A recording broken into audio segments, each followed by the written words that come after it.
Well, welcome everybody to the Building Bellingham, the Pivot series here. I've got a couple awesome local guests. Carlos, I've met you in person before. Ted, I'm e-meeting you here through the great tunnel of technology. Carlos Bassetti, you're with Artivem Mead here in Bellingham. Would you mind just introducing yourself, telling us a little bit more about what you do, what your business does, and from there? Yeah, so again, my name's Carlos. I'm one of the owners and co-founders of Artivem Mead Company. So we make mead, which is honey wine, and hard cider. We're not open yet, which has actually been a bit of an advantage for us during this kind of crazy time. But we're moving forward. We're opening up in the granary building down by the waterfront, which we're super excited about. The space is coming together. We're doing some construction right now, and we're really excited to welcome people into our space at some point. Who knows when, but yeah, we're really excited to be a part of this community. Yeah, absolutely. And Ted, thank you so much for joining us today. Tell us a little bit more about you, who you are, what you do. Right. Well, I'm Ted Seifert. I'm part owner of Seifert & Jones Wine Merchants with my business partner, Diane Jones. We're actually celebrating 7 years of being open today, which it kind of snuck up on me. We've been in the same location downtown on Prospect Street. And basically we're a fine wine shop, focusing on artisan producers. But it's not, wine to us is many things. And besides a beverage, it's history, it's place, it's families. And we, over the years, have really just learned to build all these relationships around the globe with many families that make wine. And we just, Di and I enjoy sharing it. That's our passion. And I've been in the business for over 30 years, selling wine. And this was kind of a project for me to get off the road. I was a salesman for 25 years, and my kids grew up, and I wanted to do something different. And I saw an opportunity downtown that wasn't being filled, and here we are. So both of you have, you're in different positions, different places in the age of your business and the localization of your business. However, you both have one thing in common. You have a strong passion for what you do. And so, why don't you guys, you don't have to raise your hands. You can, whoever wants to start first.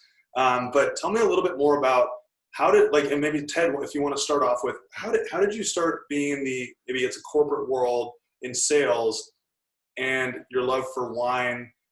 How did that grow and how did that become a business? And how can people make that bridge between what they love to do and making it their income, right? Right.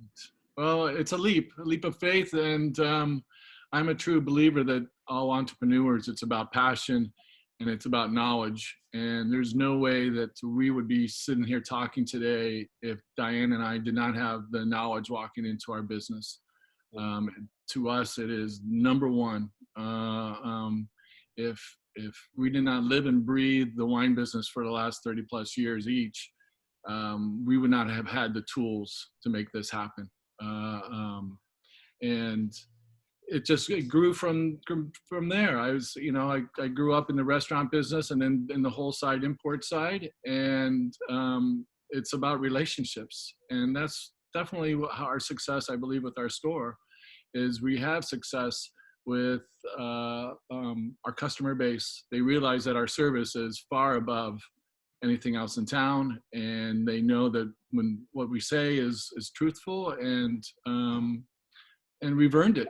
It's I won't say it's been easy. I mean, in the last 7 years it is small business with money management and handling cash flow and having the cash to do it, because we're in a situation where all our product comes in, it's COD. It's cash out as soon as it walks in the door. We have no terms. Our buying decisions daily come into play. And if I didn't have the experience of the buying element of evaluating wine, there is no way that this business would work. And it's definitely stems from passion and knowledge. Yeah. And key elements. Yeah, absolutely. Carlos, what about you being in a position right now where I actually, when Layla, who works on our real estate team, who we both know, um, when she told me about a meadery, I thought she was talking about meat. And then when we actually met in person, you gave me the full knowledge on what mead is, and I could tell that you had this passion behind what you do. Tell me a little bit more about how that passion is fired in the fuel to your fire to get this started. Yeah, so I just to kind of piggyback off of what Ted was saying, I've had, about 4 or 5 years of professional experience doing this. And if that was not the case, we definitely wouldn't be where we're at, and I would be really scared right now. But having that, that experience and that background, it makes us really confident that as soon as we do get open, we're just going to execute, and we know that we can just do really well. Sorry, what was your question again? I feel like I got a little off track there. Yeah, what fuels your fire? Yeah, it sounds like knowledge. Knowledge is one thing. Yeah. What makes me really passionate about mead and cider is it's this ancient beverage, the first fermented alcoholic beverage in existence. And it's kind of been lost to time and history in a lot of ways. And to have the opportunity to bring that back and reintroduce it to people in kind of a new way, to bring a modern craft perspective to it is a really special thing. Making wine and beer and mead and cider, that's one of the oldest professions in the world. And to be able to participate in that and to kind of carry that historical through line is really exciting. Yeah, absolutely. And for both of you, and we don't need to talk too much. Everybody knows what's going on right now. Everybody knows, whether you're a business owner or you're not a business owner, everything that's been going on with COVID-19 has affected everybody. But I want to hear a little bit more about, like, you as business owners, whether you've been doing this for a long time or just starting out with this career path. Tell me a little bit more about that moment when you started, your spidey senses started tingling, you started hearing about what was going on, and you either started weatherproofing your business or preparing, or you didn't, and then it hit. And then after that, if you wouldn't mind stepping me through, Ted, Sure. what that experience was like for you. Yeah, I think from everybody, it caught us off guard. We had not, in our war chest, we did not have this scenario in our minds that would come across. And luckily, our business has been in a position where we do have a foundation.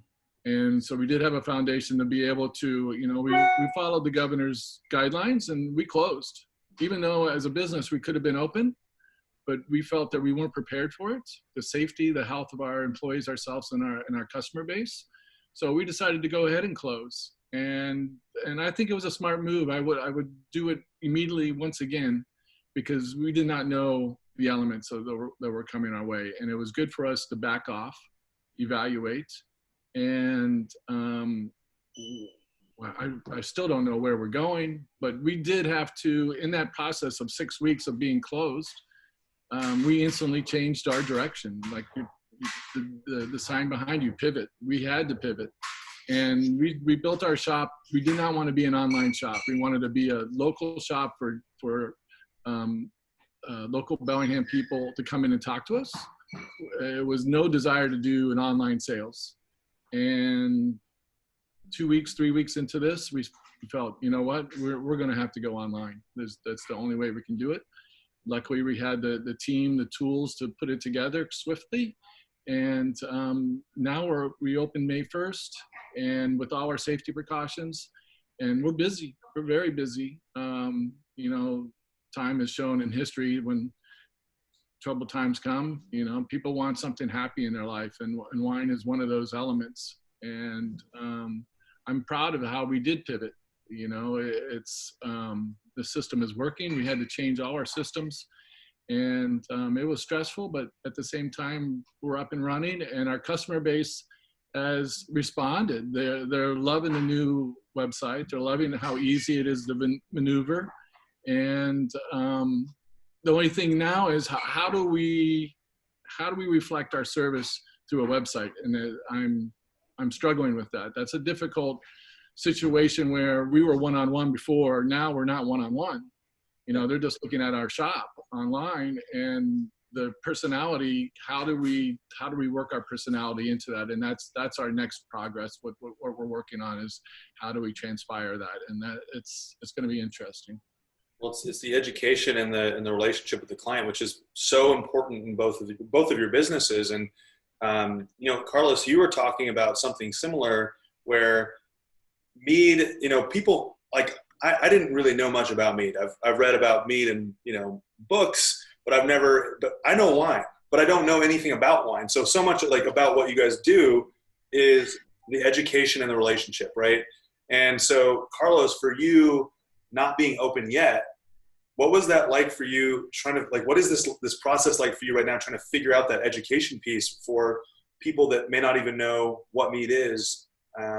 And how do you educate with them not being able to physically come into the space? Yeah, I mean, this has pretty much turned our entire business plan on its head. You know, originally we had planned to be tasting room only, serving on draft, serving flights and glasses, and now obviously we can't do that. So we've completely shifted our plan to bottling and packaging, and we're fortunate in that, having been part of the Mead community for a while, people kind of know who we are, and we feel that when we open, there will be an existing network that will be excited about what we're doing and our products. I think it's going to be a little more of a challenge for us to reach out to a local community who maybe isn't as familiar with us. And that's why we wanted a tasting room and, you know, a really nice in-person experience where we could talk to people and educate them. And so now we'll have to figure out a way to translate that to, you know, online, and social media will probably obviously be a big part of that. But it definitely is more of a challenge. You know, we have a very premium product, and asking people to pay a higher price for that without having the opportunity to try it in a flight or a sample is a little harder. And that's definitely going to be a bit of a challenge for us. Yeah, absolutely. Well, it's a challenge for everybody, right? Yeah. Whether you think you're in sales or whether you think you're in a relationship business or not, you are. Everybody that has a business is. Definitely. Selling a product or a service or an Right. experience or whatever it is. And Ted, I'm curious, like, you know, you're running this business, and we, as business owners, we don't necessarily have somebody to fall back on, right? We have ourselves to fall back on, maybe good friends in our lives, other business owners that are there. But really, for us, we have to lean into these challenges, right? You know, how do you both lead through chaos? You're both in different situations, but both are relevant, right? Because there are other businesses that are just starting up, and there are businesses that have been around for a long time and have operated in the way that, well, I like to do business, which is the in-person educational stuff. What is that like? How do you lean into those challenges? I don't know. I think luckily I have a strong partner. I mean, in business, and I have a strong partner at home. I think that's a key element of bouncing ideas. I mean, I'm constantly talking with my wife. I'm constantly talking with my business partner about ideas and how do we react, because we don't have the answers. And I do pay attention to my industry. I am constantly looking at what shops are doing in New York and LA and San Francisco, and what is my industry doing to change and evolve, because definitely the brick and mortar wine shop those are getting smaller and smaller. You know, the wine.coms of the world are already in place doing the online sales, and UPS driver shows up. I really don't, you know, I don't know where we're going to go. You know, it's interesting to see this whole element of business changing for us, and it's not what we had visioned. Am I enjoying it? Not as much. I thrive on every customer coming in the door, and now I've lost that. So it's an interesting scenario. Yeah, absolutely. And Carlos, you're building up. Like when we first started talking about, when I first was introduced to you, you had this whole timeline of when you guys were to open, and there was a number of different factors that played into it not happening exactly when you thought it would. And then all of a sudden, it's actually like, it's kind of a blessing in disguise. Will you talk a little bit more about what that's been like to push through opening up the business, get to the point where you think you're there and you can't, and then all of a sudden it's actually potentially a positive thing in some ways, right? Yeah, I mean, I have a really great business partner as well, to Ted's point, which makes this all a lot easier.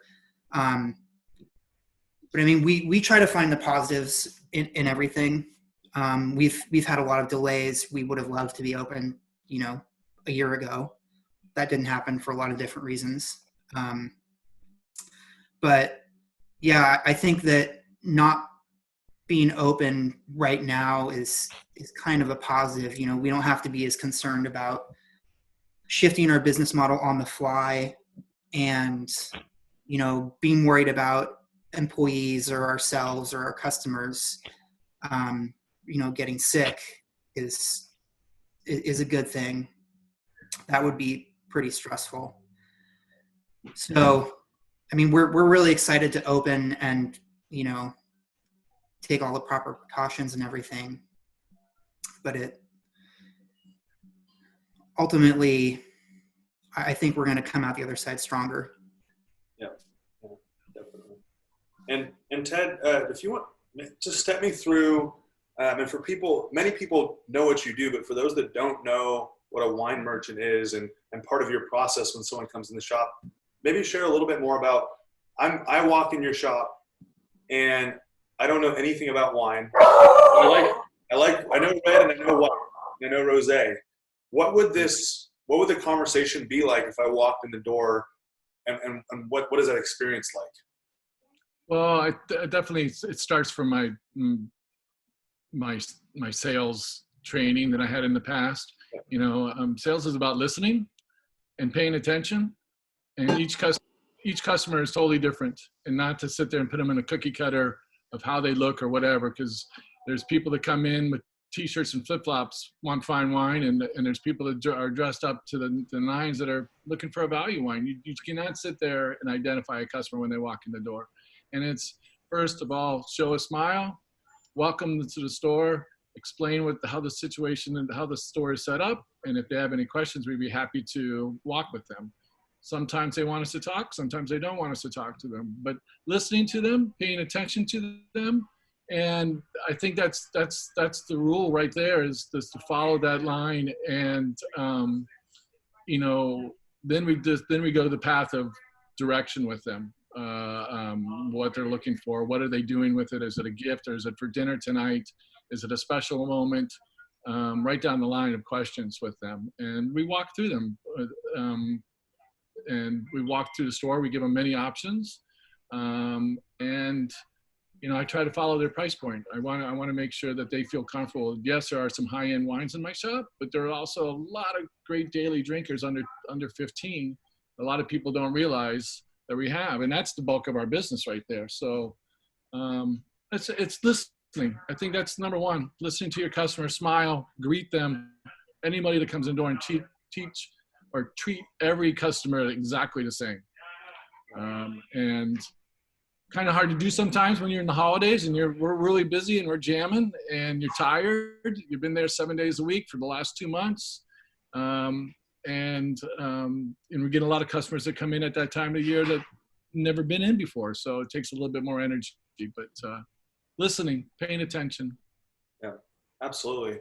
And so much of what you both do is about this concept of gathering, whether it's in your shop, at the cidery, or picking up your product and then going and gathering with family elsewhere. What is that like? How do you think that's been affected? I mean, Zoom calls, I've done Zoom happy hours, and it's like that same emotional connection I felt when I'm sharing a bottle of wine or a cider with friends in person, we're all laughing around a fire, whatever it may be. It's like there's a wall between us right now. How important do you think that breaking bread element is in human happiness and community and things like that? I mean, I think it's one of the most important things as humans, and I think that's what makes this whole experience so hard, is that we can't see and be around the people that we love. And, that's one of the core tenets of our business is community, and inviting people in and sharing this experience with them and talking to them. And I mean, we just don't know how this is going to change that. Yeah. Even when we can reopen, even when we can invite people back into our tasting room, how many people are, rightfully so, not going to want to do that? And how do we extend that experience to them in a new and different way? And like you say, having that screen between you, it's not the same, but it's better than nothing.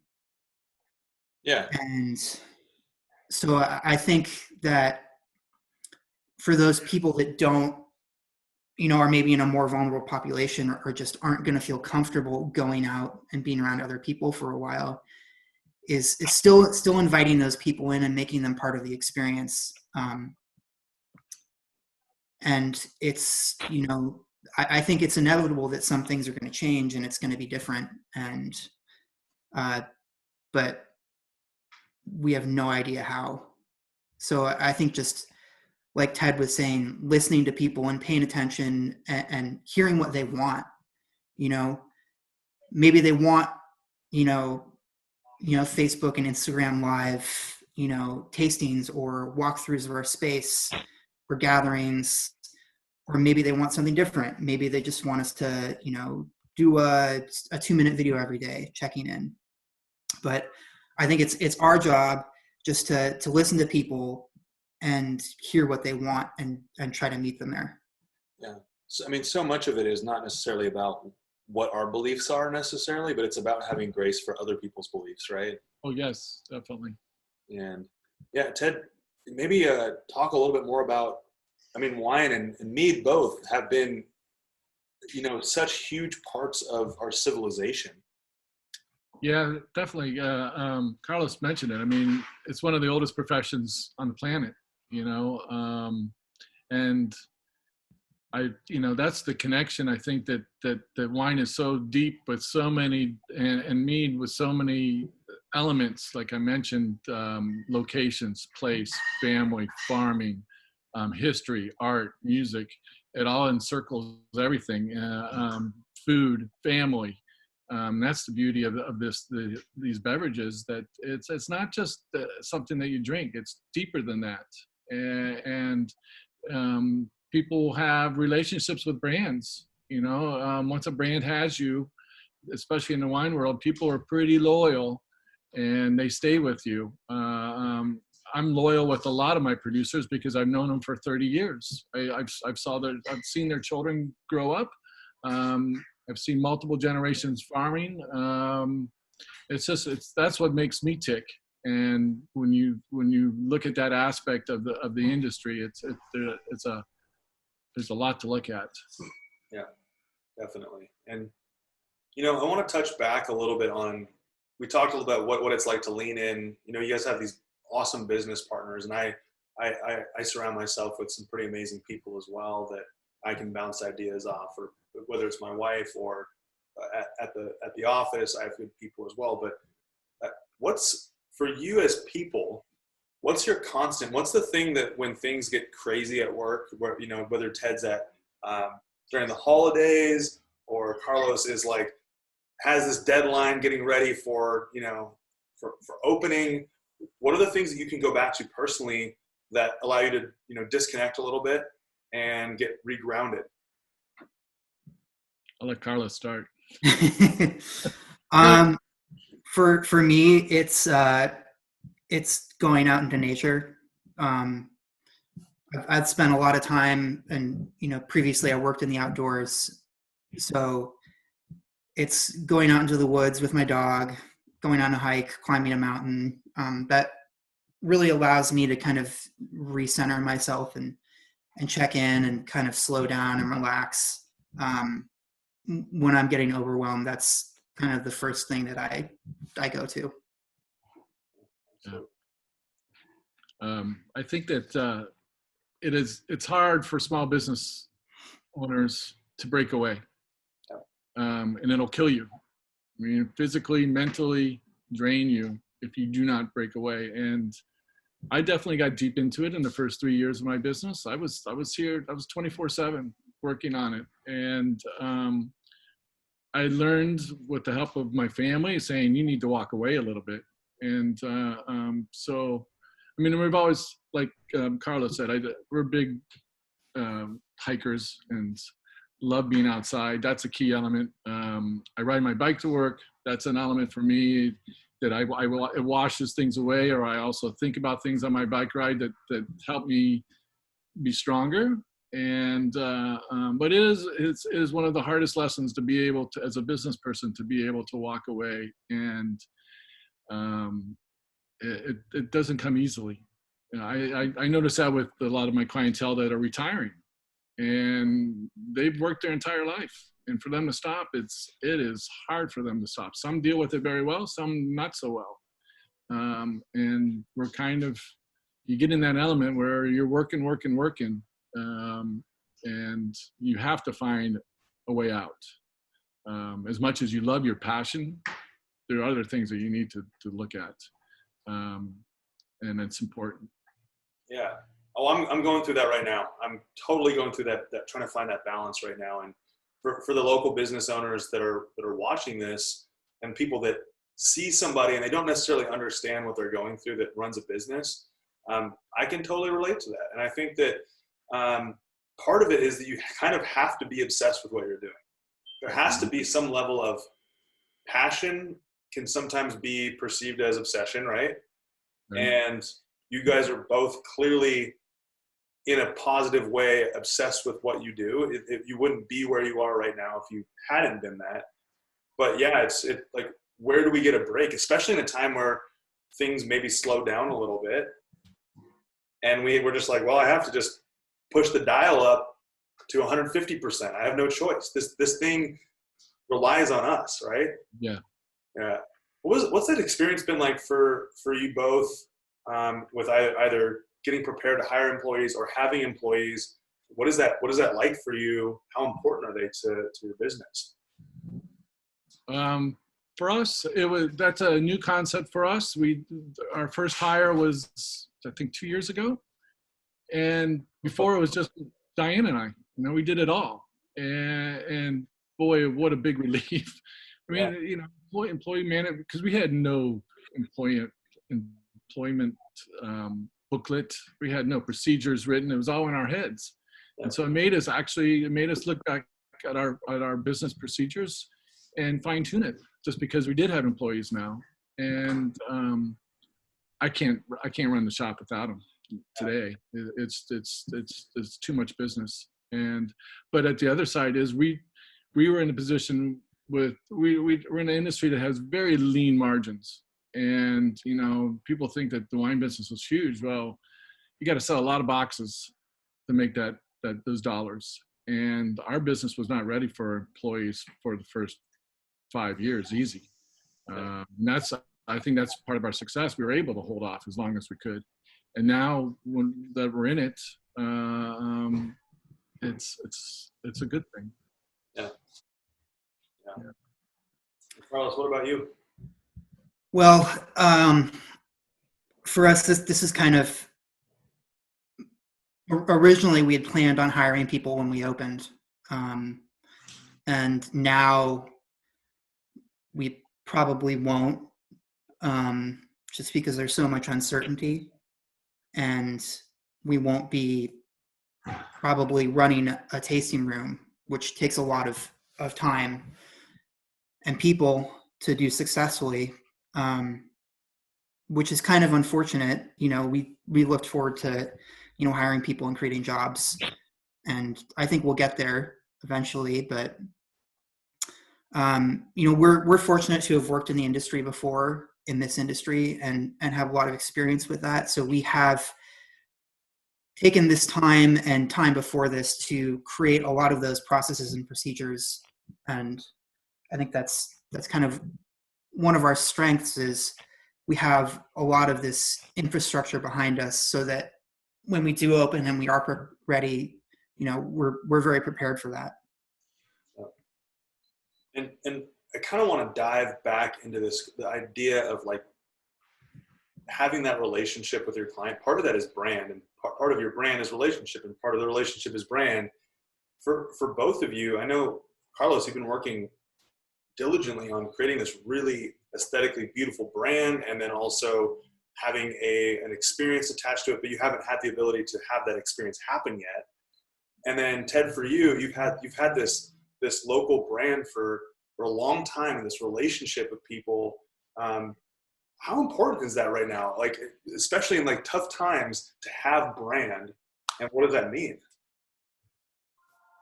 It's huge. I mean, the emails that we received from our customer base has been overwhelming. Of they were thrilled to see us back open.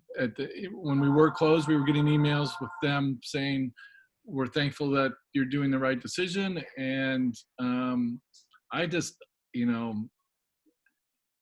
I would struggle with trying to build a brand right now. It's a totally, everybody's got a new element. You don't know the direction that you need to go, and you're just throwing darts at the wall going, okay, let's try this, let's try that. I'm thankful that we have a following already. We're trying to hold on to it and build it. That's the thing. It's how do you build more growth? Costs continue to go up, so you have to grow. And how do you continue to grow in this new element? It's going to be interesting. Yeah, absolutely. Carlos, what about you? Yeah, I think to Ted's point, building a brand right now is pretty challenging, and we're very much still in our infancy, and it's hard right now, because right now the brand is just us as people. So to be unable to meet people and talk to them and introduce them to our idea and our concept is hard. And we're doing what we can to use social media, and we host a pandemic game night on Saturdays. But it is challenging, and I'm fortunate to have lived here for a little bit and have had the opportunity to meet a lot of different people, like yourself, which I think will help us when we do open. I think our passion and excitement about our product and our brand and our concept,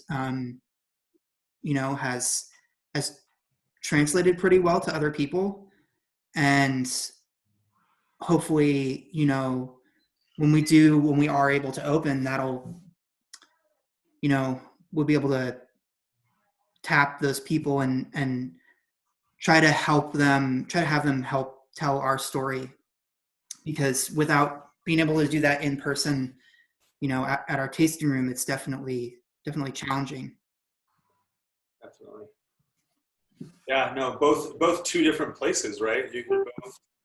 You both have a passion for what you do. You've both been doing what you've been doing for an extended period, long enough to have the experience to do what you're doing, but then also it's completely different situations, right? So what I'd like to hear a little bit more, like what's a I mean, it could be a negative message, but I can't imagine either one of you would have a negative message. What would you like to tell people in Bellingham, other business owners, community members, your customers, your clients, your friends?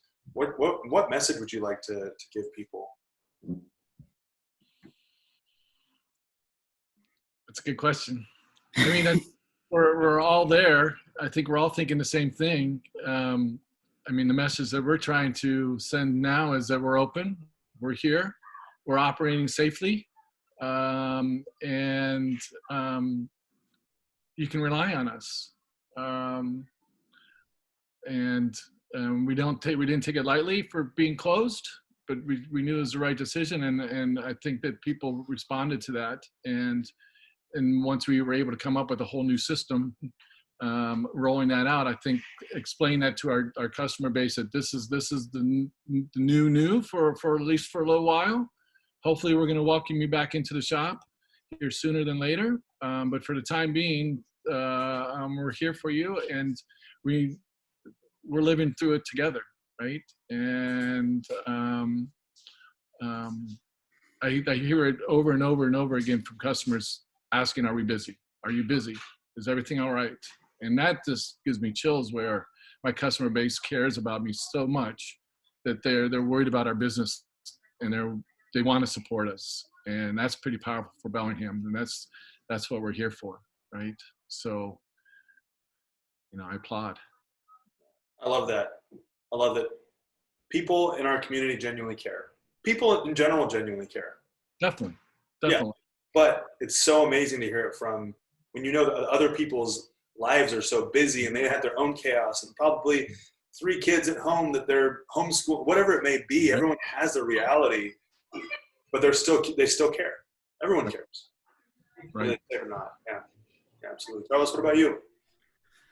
I mean, for us right now, we just want people to stay safe, and we're really looking forward to and excited to kind of introduce ourselves and our products to the community when we can, and that we're really excited to welcome people into our tasting room when it's safe to do so. And, we're going to follow all the appropriate guidelines when we can do that.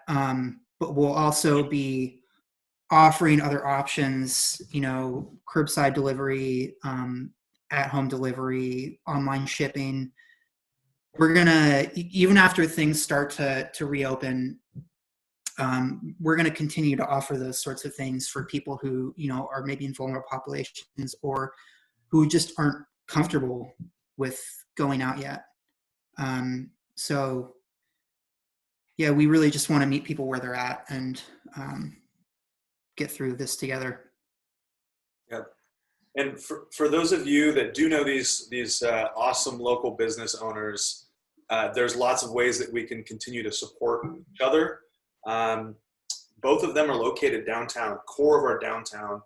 Carlos is in the new, recently remodeled granary building, which is a pretty visually stunning location. And we're also going to have, whenever this happens, the rest of the waterfront, which will also impact Ted and Diane's business there as well. And then Ted, your business it's a very unique building. It's a brick building right across from where Woods and Antler Baking Company is, and Faith Life and all of that.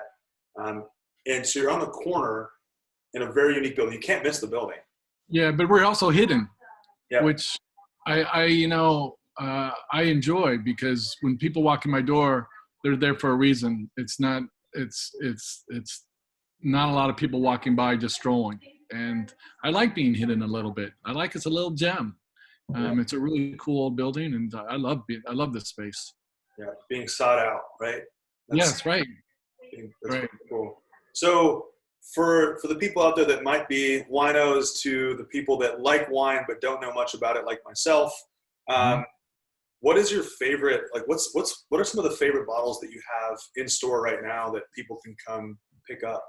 Boy, that's a good question. Well, I think every week we pick a wine of the week, and definitely one of our elements that's helped us greatly is our email that we send out weekly, and that's a great tool for newbies to. I don't over email. I do it once a week, and you get to see our wine of the week, and we pick a couple new arrivals that just came in, and it's hard for me to pick one that I love.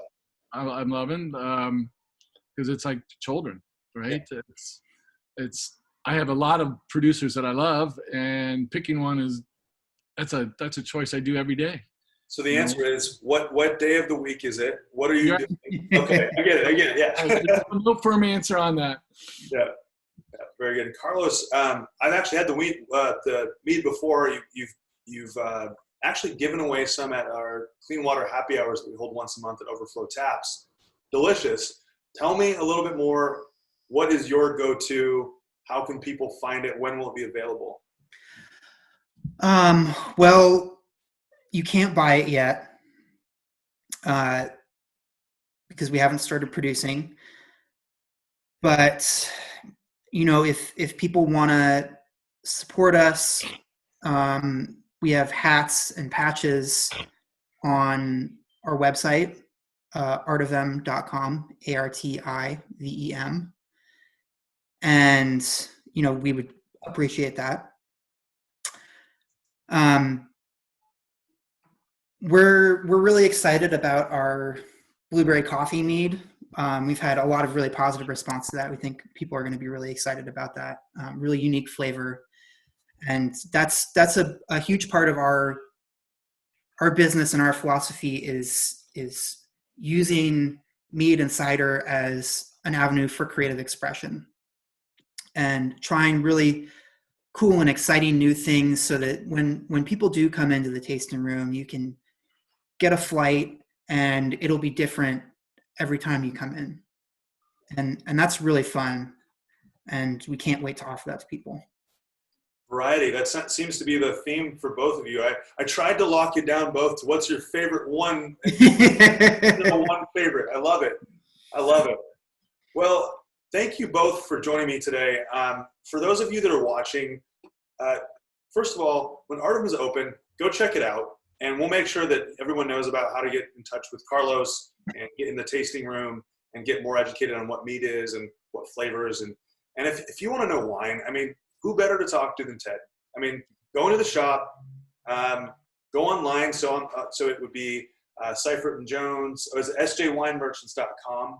Yes. On Facebook, you can find them. And then also on Instagram. And same with Artivem. You can find anything and everything you want to know. But really, everybody, when everything is safe, this is about the experience. Don't miss out on the experience. Go down there, meet Ted, meet Carlos, get to know the product, and just get to know some awesome local business owners. So thank you so much to you both for sharing your experience right now with what's going on in your world. Thanks for being vulnerable and joining me on the Building Bellingham Pivot Series. And thank you, everyone, for watching today. You bet. You're welcome, Leo. Thanks for having us. Yeah, thanks for having us. All right. Best of luck, Carlos. All right. You too, Ted.